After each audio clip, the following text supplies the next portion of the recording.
The honorable guest that concludes the dance performance by the ME Raudatul Syuban group that we have just witnessed together. Let us give our highest appreciation to the performer for such a beautiful and captivating presentation.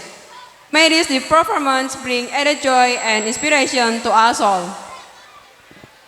Hadirin yang kami hormati, demikianlah penampilan grup tari dari unit Madrasah Ibtidaiyah Raudatul Syuban yang telah kita saksikan bersama.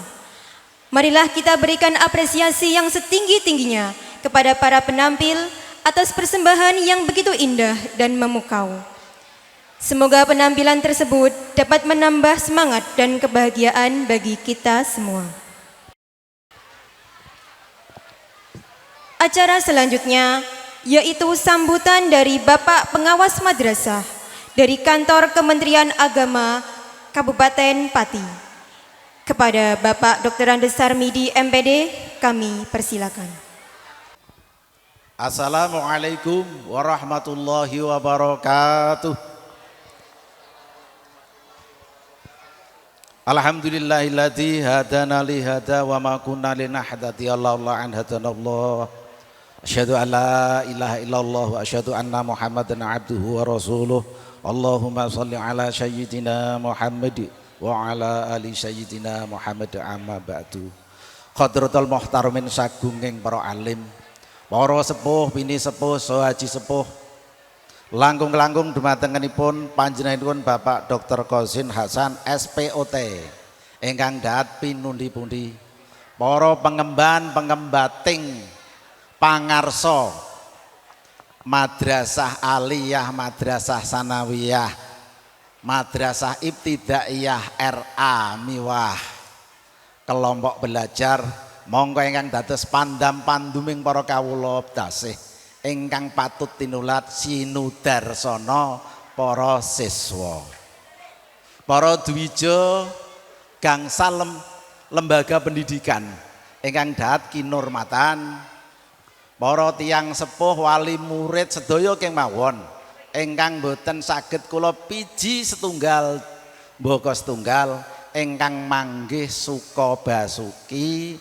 kepada ananda sekalian mulai dari kelas, saya ambil yang besar 12 sampai dengan kelas yang paling kecil kelompok belajar, generasi muda yang kami cintai, kami banggakan, kami sayangi, kami harapkan atas keberhasilannya di masa-masa yang akan datang. Puja-puja suki anut mawon nggih, idem nggih. Anut mawon. Bapak Ibu, langsung kula badhe matur bahwasanya tema pada hari ini yang disampaikan oleh Nyi Mustakfiri tadi, prestasi yang tinggi, kemudian akhlak tetap membumi. Tadi ngoten ta? Nah, prestasi. Saya sangat bangga dengan slogan itu atau tema itu. Tadi saya melihat kepada ananda yang sudah berprestasi dan maju ke depan, membanggakan bagi kita semuanya. Saya sangat senang sekali. Saya ucapkan selamat kepada ananda semuanya, tetapi saya juga lebih bersemangat memberikan ucapan selamat kepada seluruh siswa, karena sejatinya siswa yang belajar di sini itu semuanya sudah berprestasi, sedang berprestasi.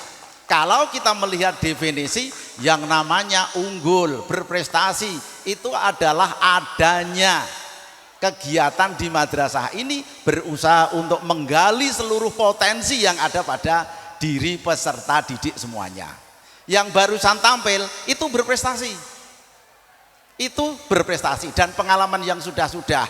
Kalau ada mahasiswa yang ditugaskan atau mengikuti seleksi untuk kegiatan tugas belajar, katakanlah mahasiswa Indonesia dengan mahasiswa Amerika, salah satu syarat adalah bisa memainkan tari tradisional atau memainkan musik tradisional di samping memiliki nilai yang cukup tinggi, sehingga perlu itu dipupuk untuk ditumbuh kembangkan.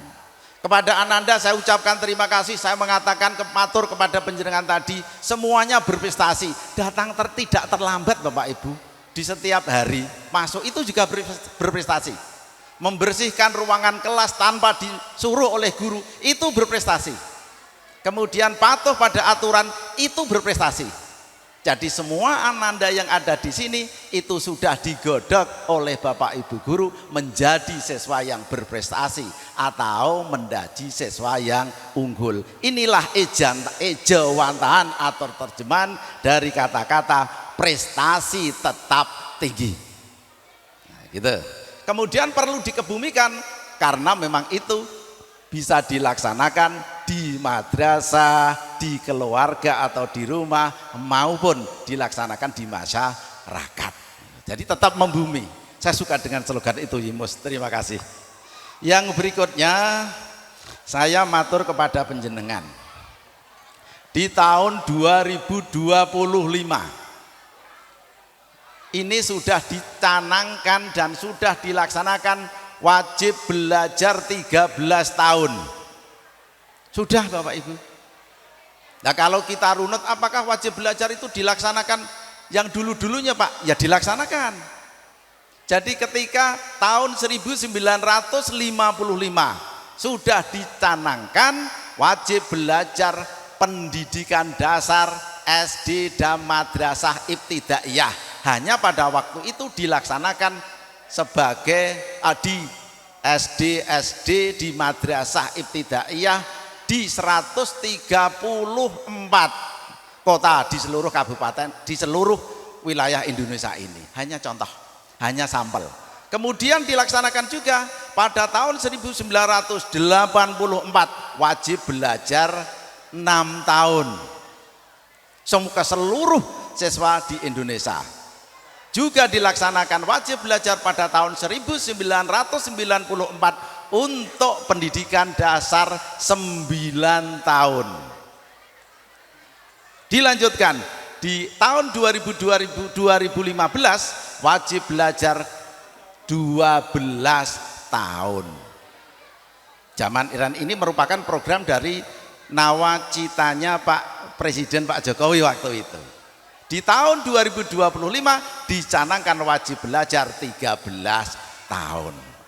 Nah, dicanangkan 13 tahun itu termasuk sekarang ini adalah pendidikan usia dini atau PAUD atau TK, Rodotul Atfal atau Taman Kanak-kanak.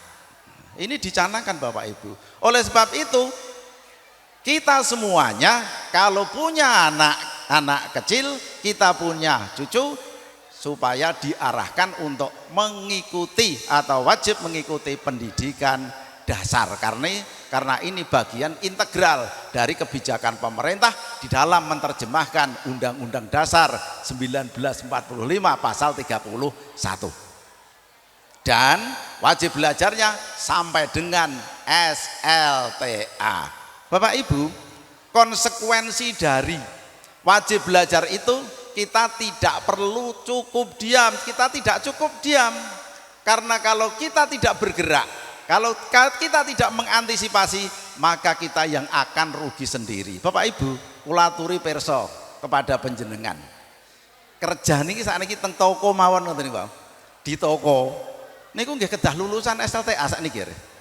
Kerja di pabrik di Jakarta nek mboten lulusan SMA, SLTA, mboten lulusan madrasah aliyah juga tidak bisa diterima. Kalau toh diterima, maka ya menjadi pekerja yang tidak standar sehingga tidak memperoleh uang mukaah, UMR itu ya Pak ya, tidak memperoleh UMR. Nah, oleh sebab itu panjenengan harus mengantisipasi kebijakan ini. 10 menit Yimus Takfiri mangke diingatkan kalau saya terlalu tidak bisa di stop. Lah, tuntutan wajib belajar sampai dengan 13 tahun, kenapa itu dicanangkan oleh pemerintah? Nah, secara teoris monggo, bahwasanya tuntutan hidup kita itu semakin kompleks sehingga pemerintah perlu untuk mengembangkan potensi yang dimiliki oleh anak, mempersiapkan generasi-generasi yang akan datang. Nah, tuntutan di abad 21 maka yang dibutuhkan adalah tuntutan manusia yang beriman, bertakwa, menguasai sains dan teknologi. Pribadi-pribadi yang mandiri, yang mampu membangun dirinya sendiri sebelum akhirnya membangun orang lain. Generasi-generasi yang critical thinking, bisa berpikir secara kritis. Generasi-generasi yang kreatif, generasi yang komunikatif, dan generasi yang kolaboratif. Itu kecakapan hidup yang dibutuhkan pada abad 21. Saya ambil contoh kepada penjenengan Bapak Ibu. Nah, saat ini kalau kita tidak kritis, orang lain kritis. Orang lain kritis. Katakanlah kalau di sini beras itu 1 kilo itu 15.000 rupiah. 15.000 rupiah. Kalau dimasak kemudian dijual menghasilkan uang sampai dengan 100.000 rupiah. Kemudian beras itu kalau sudah kecekel, sudah dibeli oleh pedagang besar, orang yang kreatif, dibuat menjadi roti. Roti menjadi menarik, disukai oleh masyarakat. Seharga akhirnya adalah seharga beras 15.000 itu bisa mendapatkan keuntungan atau mendapatkan hasil 300.000 rupiah. Nah begini ini di tangan oleh orang-orang yang kreatif. Demikian pula Bapak Ibu, anak-anak kita itu sangat mungkin sekali untuk tidak hidup di Indonesia. Nampaknya ketika kecil ya mung ngono-ngono wae, sederhana saja. Tetapi sangat mungkin besarnya itu hidupnya tidak di Indonesia. Dan ketika tidak di Indonesia karena orang Islam tetap punya kewajiban untuk mewarnai, tetap menyiarkan agama Islam kepada orang-orang lain. Sehingga bisa jadi anak kita umpamanya sing semula diajari di pondok Bismillahirrahmanirrahim dengan bahasa Indonesia, dengan menyebut asma Allah yang Maha Pengasih lagi Maha Penyayang, bisa juga ini nanti ketika anak ini di luar negeri, ya harus diterjemahkan ke dalam bahasa Inggris. Wong buktinya saja sebuah gereja di Spanyol dibeli oleh orang Islam dan dijadikan masjid. Nah ketika dakwah di sana mau tidak mau harus pakai bahasa internasional. Nah ini adalah berada di pundak Ananda siswa-siswa madrasah yang ada di sini, entah itu 30 tahun yang akan datang atau 40 tahun yang akan datang. Nah awake dhewe kan tinggal nyedek umur swidak Pak Wadi. Jadi butuh yang namanya kreativitas. Nah kemudian pendidikan 13 tahun yang ada di Indonesia, itu ya mulai tahun 2025 adalah pendidikan Rodotul Atfal dan pendidikan TK. Dengar tak? Itu TK. Lah, kenapa kok TK? Ya, baik Bapak Ibu. Karena kita mengikuti gini, anak yang belajar di tingkat dasar itu memiliki ketahanan belajar yang lebih baik daripada yang tidak belajar di TK. Memiliki ketahanan belajar yang lebih baik. Anak yang belajar di TKRA, pondasi belajarnya lebih kuat dibandingkan dengan yang tidak. Nah, kemudian anak-anak itu secara ilmiah, anak usia 0 sampai dengan usia 6 tahun, dalam bahasa Inggrisnya itu kan golden age. Gampangannya ngomong nggih, medeng-medenge bisa. Jadi terjadi perubahan atau kerja otak itu sangat maksimal sekali ketika guru-guru menanamkan pengetahuan kepada ananda, kepada murid-murid, menanamkan budi pekerti, akhlakul karimah yang dibumikan untuk bisa dilaksanakan di lingkungan madrasah dan di lingkungan pendidikan. Jadi anak seusia itu bisa diasah. Jadi kecerdasan fisiknya, kecerdasan sosialnya, bagaimana berinteraksi dengan orang lain. Kemudian kecerdasan emosionalnya, bagaimana mengelola diri pada diri murid itu sendiri. Bahkan anak itu bisa diajak untuk berwirausaha. Cuma definisi wirausahanya adalah bukan seperti ada usaha yang besar, menguntungkan yang sangat besar, kemudian bermanfaat bagi khalayak ramai, bukan seperti itu. Jadi anak itu bisa mencukupi kebutuhan dirinya sendiri. Anak-anak itu kalau mengambil air, butuh minum, mengambil air, kemudian diminum, gelasnya dibersihkan, dicuci, dikembalikan pada tempatnya. Ini adalah bagian dari kewirausahaan anak, bagian dari kecerdasan emosional. Dan itu nanti Bapak Ibu, menurut penelitian di negara maju, tingkat keberhasilannya bisa mencapai sampai dengan 80% dalam kehidupan bermasyarakat gitu. Jadi tidak kecerdasan intelektualnya, tetapi kecerdasan sosial emosionalnya, sehingga sangat dicanangkan oleh Bapak Presiden Prabowo tahun 2025 itu harus dilaksanakan wajib belajar 13 tahun.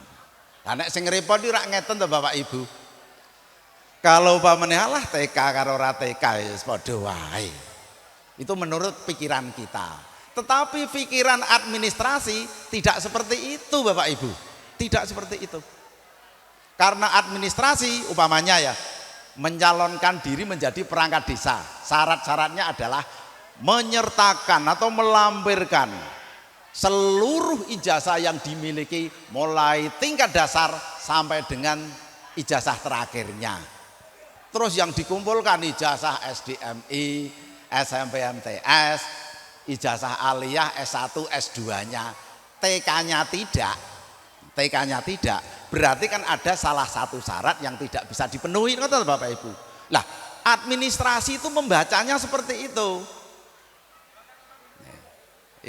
Nah, oleh sebab itu Bapak Ibu perlu bagi panjenengan untuk mengatakan belajar di TK, di Raudhatul Atfal itu sangat penting. Baik, sampun 10 menit Ji. Sampun cekap. Oke. Sithik 1 menit meleh atau 2 menit. Tugas Bapak Ibu adalah, kan? Tugas Bapak Ibu yang pertama ya, memasukkan putra-putra panjenengan pada jenjang Raudhatul Atfal atau TK. Tugas yang kedua, bagi ananda yang lulus MTS Raudhatul Subhan, maka jangan stop di situ, harus melanjutkan pada jenjang di atasnya. Lah sing cedak madrasah Raudhatul Subhan itu ada, kenapa tidak? Gitu ta? Ya lebok keteng Raudhatul Subhan ngoten mawon. Hindarkan nuwun sewu anak itu jadi disemayani riyen nek menawi wonten sing abadi mundhut mantu ngentosi nek lulus alah aliyah rumiyenah kersane sekolah wong caket ngoten mawon. Kemudian tugas panjenengan bersama dengan madrasah selaku orang tua bersama madrasah untuk memikirkan bagaimana penggunaan dana bos. Bahkan panjenengan kalau mau berinfak dipersilahkan. Komite sekolah, komite madrasah itu diberikan kewenangan untuk menggali dana bagi masyarakat dan menurut aturannya kelola panjenengan. Jadi kepala madrasah tidak mengelola, panjenengan yang mengelola. Kemudian panjenengan yang narik, mengelola, memanfaatkan laporannya kepada kepala madrasah. Itu kalau di negeri, di swasta pun tergantung pada MOU-nya. Kemudian nah, mun 10 menit. Itu mun 10 menit. Nyun ngapunten wa akhiron. Assalamualaikum warahmatullahi wabarakatuh.